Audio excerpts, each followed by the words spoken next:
Hello everyone, আসসালামু আলাইকুম। একদমই আমি বলবো না আজকে যে আমার ভিডিওতে একটু লাইক দেন, কমেন্ট করেন কিংবা চ্যানেলটি সাবস্ক্রাইব করেন। আমি শুধু একটা মাত্র রিকোয়েস্টই আপনাদের করব, এইভাবে করে জাস্ট আপনি একবার মাত্র ফুলকপি ফ্রাই খেয়েই দেখুন। আপনি নিজেই কনফিউজড হয়ে যাবেন যে আপনি চিকেন ফ্রাই খাচ্ছেন না ফুলকপি ফ্রাই খাচ্ছেন। তবে আমার কাছে অনেস্টলি বলতে চিকেনের থেকেও অনেক অনেক বেশি মজা লেগেছে। আজকের এই ফুলকপি ফ্রাই তৈরি করার জন্য আমি এখানে মিডিয়াম সাইজের একটা ফুলকপি নিয়েছি। আজকের এই রেসিপির জন্য আমি পুরোটা ব্যবহার করব না, সামান্য একটু কাটার পরে রেখে দিয়েছিলাম। আপনি যদি বড় সাইজের একটা ফুলকপি নেন তাহলে অর্ধেকটা পরিমাণ নিয়ে এই রেসিপিটা ফলো করতে পারেন। ফুলকপির সাথে যে মোটা অংশটা ছিল এটা আমি কেটে বাদ দিয়ে দিচ্ছি। তারপরে ঠিক এরকমভাবে কেটে নিচ্ছি। খুব বেশি মোটা কিন্তু করব না, এগুলো কোটিং করার পরে আরও অনেকটাই মোটা হয়ে যাবে। আর এই যে ডাঁটের অংশটা, এগুলো যেগুলো একটু মোটা টাইপের, এগুলোকে আমি একটু চিড়ে দিচ্ছি। এতে করে ফ্রাই করার সময় আর কাঁচা থাকার কোনো চান্স থাকবে না। কাটা হয়ে গেল, এবারে আমি বড় একটা বাটিতে তুলে রাখছি। এখানে আমি পর্যাপ্ত পরিমাণে দিচ্ছি গরম পানি, আর সেই সাথে দিচ্ছি 1 টেবিল চামচের মতো লবণ। এই গরম পানিটা দেওয়ার কারণ কিন্তু সেদ্ধ করা না, ফুলকপির ভিতরে অনেক সময় পোকা থাকে, যদি থেকে থাকে তাহলে বের হয়ে আসবে, আর সেই সাথে ফুলকপি সুন্দরভাবে পরিষ্কারও হয়ে যাবে। পানিতে সেদ্ধ করে নিলে এর গুণাগুণ যেমনভাবে কমে যাবে, তেমনই কিন্তু নিজস্ব যে একটা স্বাদ থাকে সেই স্বাদটাও নষ্ট হয়ে যায়। গরম পানিতে আমি 10 মিনিটের মতো ভিজিয়ে রেখেছিলাম, আর তারপরে কয়েকবার পানি পাল্টিয়ে ভালোভাবে পরিষ্কার করে ধুয়ে নিয়েছি। এবারে ফুলকপির সাথে দিচ্ছি 1/2 চা চামচ লাল মরিচের গুঁড়ো, 1/4 চা চামচ দিচ্ছি কালো গোলমরিচের গুঁড়ো, গরম মশলার গুঁড়ো দিয়েছি 1/2 চা চামচ, ম্যাগি মশলা দিচ্ছি 1 প্যাকেট। এখানে আমি আমার পছন্দ মতো মশলা দিয়েছি, তবে আপনি আপনার পছন্দ মতো মশলা অ্যাডজাস্ট করে নিতে পারবেন। লবণ দিচ্ছি 1/4 চা চামচ অথবা স্বাদ মতো দিবেন। এবারে আলতো হাতে সব কিছু একসাথে মিক্স করে নিব। খুব বেশি জোড়াজোড়ি করবেন না, তাহলে কিন্তু ফুলকপিগুলো ভেঙে যাবে। এভাবে করে যদি একটু টস করে মিক্স করেন তাহলে আরও ভালো হয়। এই পর্যায়ে আমি একটা ডিম ভেঙে দিয়েছি, আবারও আলতোভাবে মিক্স করে নিচ্ছি। তারপরে রেস্টে রেখে দিচ্ছি 10 মিনিটের মতো।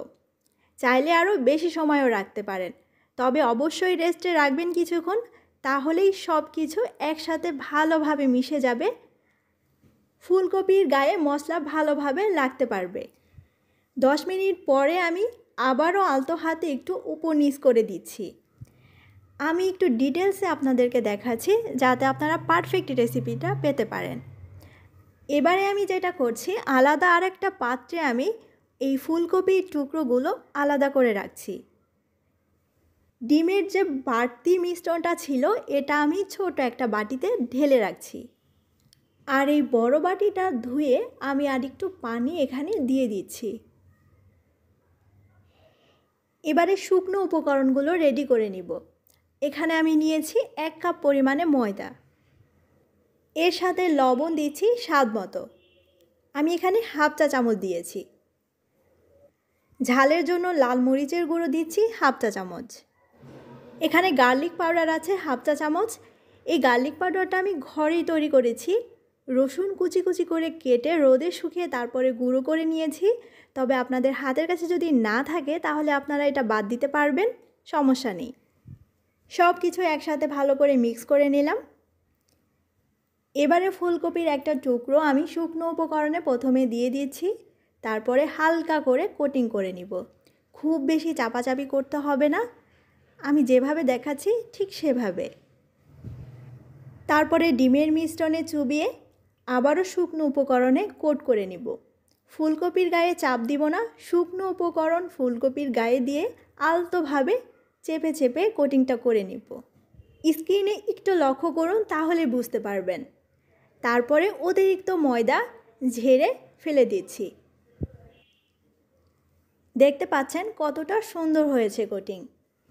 এই কোটিংটা শক্তও হবে না, কুরকুরেও হবে না। আমরা মুচমুচে বলতে যেটা বুঝি ঠিক সেটাই। ভিতরের ফুলকপিও হবে অনেক জুসি, অসম্ভব মজার খেতে।